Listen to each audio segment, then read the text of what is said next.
Takuma Sato, P1 at a minute 19.6370. Ryan Briscoe is next at a minute 20.1055. Okay, guys, with 6 minutes remaining, who do you like in this session? Well, Takuma's, he's a pole setter here last year. Yep. He was top of the charts coming into this one. He's going to be pretty tough. He's the first one to go out, although Elio just jumped by him. But I think Sato has something to play with here. Mark, if you had to pick one, who would it be? Takuma Sato, I guess, just because he's the pole sitter from a year ago. He's been fast all weekend long. If I could get a second choice, it certainly would be Elio. My opinion and his, a former winner here, and a guy that certainly knows the fast way around the racetrack. You know who I think I'm going to take? Alex Tagliani.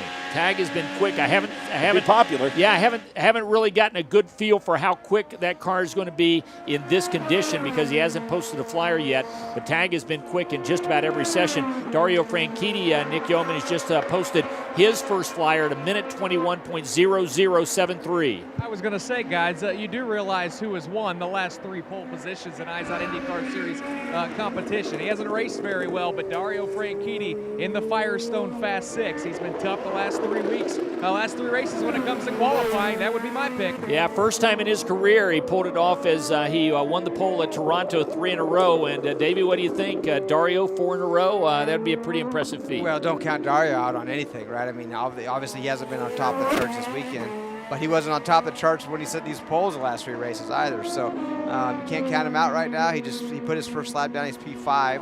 The only guy not to set a lap right now is Ryan Hunter-Reay. Yeah, so a little surprising that Ryan Hunter-Reay has opted to wait this late, Mark, with under 4.5 minutes remaining. Ryan Hunter-Reay just now rolling out on track as he makes his way through the hairpin. And Ryan Hunter-Reay will get up to speed as Ryan Briscoe has gone to the top of the charts at a minute 17.6850. Then Elio Castroneves, Takuma Sato, Alex Tagliani, Dario Franchitti. All 5 of those drivers have set quick laps, or at least posted quick laps. Ryan Hunter-Reay, he should be setting his here in about 35 seconds or so.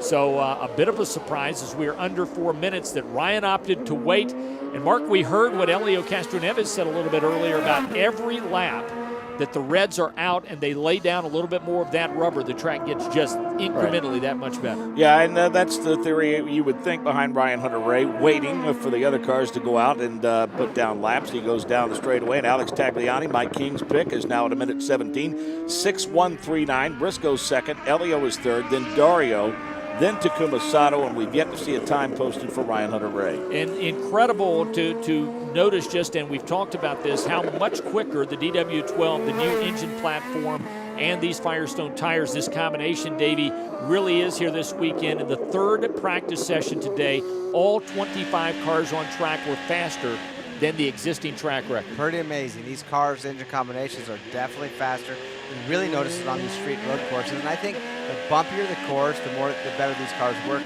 compared to the last year's cars. So pretty good. I mean, they did what they chose. We don't hear any complaints from these drivers anymore, whether it's oval or street road course. So these cars really are doing the job. Ryan Briscoe has gone to the top of the charts at a minute 17.5177. Alex Tagliani is next at a minute 17.6139.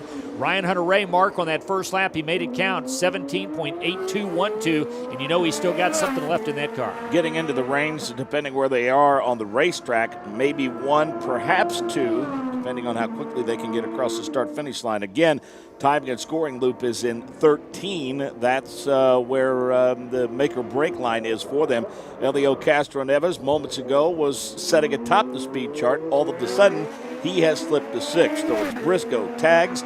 As we say that, Briscoe tags. Elio goes back to 3rd, then Ryan Hunter-Reay, then Sato, then Dario. Davey, when it comes to running such a precise line, if you may have some moisture to your left or to your right, how difficult mentally is it to drive a race car in this sort of condition? Well, that's the thing you need to do, Mike, is you got to spot out where it may be damp. And where it's damp, you just got to drive it a little differently, and maybe a little slower in that one section. But where it's dry, you need to take full advantage of. And this is how the car was when it didn't wash the rubber off this course. It just got it wet, so it should be gripped up just as good as it was when it was completely dry. But it's fine in those areas, and it looks pretty dry. I don't see any water. I agree. Anywhere. Yeah, it's amazing how quick, given that it took such a long time this morning for this track to dry out. And Mark, Ryan Hunter-Reay, man, when you're hot, you're hot. And right now he is P1 with 3 consecutive wins in his back pocket. Yes, he's got the 10-spot grid penalty, but you know what? If he wins this pole, it's still a pole 1 for him.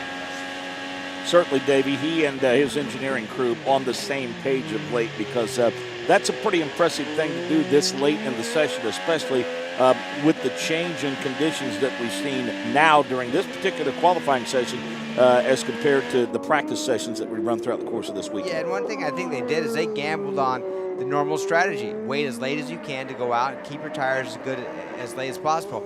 I would have went out early just because knowing it's wet and trying to learn the racetrack, but they waited, and the track seems to be dry, and he's laying it down, and he's on top of the chart showing he's the guy. Yeah, it's certainly paying off for Ryan Hunter-Reay, at least at this point. He has about a 0.3 of a second edge over Ryan Briscoe as he comes off of turn number 13, as we are watching the onboard camera with him, and now we see Dario Franchitti as he'll come across the line. All of these drivers in the 17, so they're well off the pace that was set by Will Power in the first session, as Power was at 1:15.9 before any of the rain came. Franchitti has gone to P2, so Ryan Hunter-Reay continues to hold on, but Davey, 11 thousandths of a second is all that separates Ryan Hunter-Reay and Dario Franchitti, as all of these drivers now that have passed the timing cone will be allowed to complete these laps. Which is almost everybody gets one more shot. I haven't seen anybody pull the pits yet. Runoff for Dario Franchitti, so he's done. Dario, he's not going to be better than second. That's and Mark, sure. that's down there in what has been a treacherous turn 1 area. Yep, somewhere in the neighborhood of 20 runoffs over the course of this weekend in turn 1 alone. So Dario Franchitti is not going to have a shot at Ryan Hunter-Reay. Ryan, though, Davey, is still on it hot and heavy as he comes off of turn number 8. It looks like he's in good shape right now. I don't see anybody. There is a few cars. Briscoe, he's still in 3rd position. A couple tenths to make up. He still has a shot at Ryan Hunter-Reay, but we'll see. Ryan Hunter-Reay is coming down to the final corner, turn 13 right now, Mike. Timing line is right off of that corner, so we'll see if he improves it. Well, I'm going to tell you what, man, we're seeing a shot of Michael Andretti and the crew, and they are oh so happy. You can see the fist in the air, and the 3 consecutive pole string by Dario Franchitti will come to an end. But while Ryan Hunter-Reay has his win streak intact, now he begins a streak as far as poles go, as everything is going right. But Mark, as you mentioned before, unfortunately for Ryan, the pole position is his. He'll get the check, he'll get the bonus point, but then he'll be relegated back to 11th on the grid for tomorrow's race.